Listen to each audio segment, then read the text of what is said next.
Hello guys, in this video I'm going to show you how to find vehicles easier in the advanced search option in the OpenLane.eu application. The first thing you need to do is enter the app, and once you are in the app, here is where you should end up, basically the home page. And if you scroll down a little bit, you will see the advanced search option. Click on that.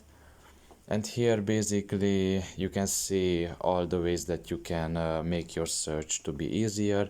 For example, you can set the auction source. It can be all sources or domestic auctions, the make and the model. Here you select basically what you're looking for, and even you can see that it is written right behind them how many of them is available.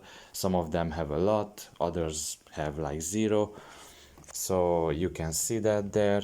You can also check the fuel type, the transmission, the mileage you can set in from a number to another one. For example, from 10,000 to I don't know, 100,000, for example. The first registration the same way, engine size, and basically all these other categories you can set in.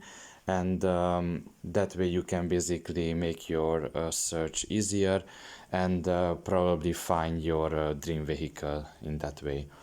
So I hope this video was helpful to you. Thank you for listening and see you next time. Bye bye.